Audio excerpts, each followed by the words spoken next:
જીવનમાં દુઃખ પહાડ જેવા તૂટી પડે.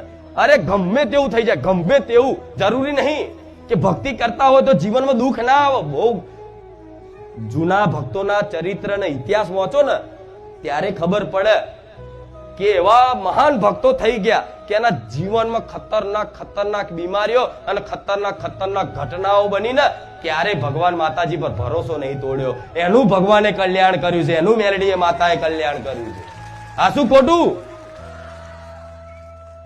નરસિંહ મહેતા જોઈ લો, મીરાબાઈ જોઈ લો, ઘણા એવા ભક્તો છે. નરસિંહ મહેતા જેવા તો ના થાવ કઈ નહીં, મીરાબાઈ જેવી ના થાવ તો કઈ નહીં, પણ એમાંથી શીખ શું લેવા જેવી છે? શું એ ભક્તોના જીવનમાં દુઃખ નતા?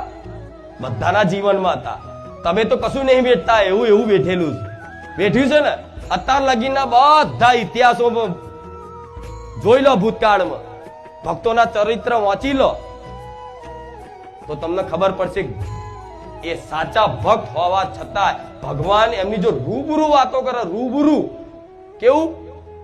રૂબરૂ આવરી પ્રગટમાં રૂબરૂ વાતો કરે છતાંય તે એમણે ભરોસો ક્યારેય તોડ્યો નહીં. કેમ કે એક વખત ભરોસો બંધાઈ જાય ને કે માતા છે, ભગવાન છે, તો પછી આખું જીવન બરબાદ થઈ જતું ને. તો હસતા હસતા એની હોમું જોઈને કહેજો આ બધું તમારી નજર હોમે થાય છે, હું કશું જાણતો નહીં, માં તારે જોવાનું છે બધું.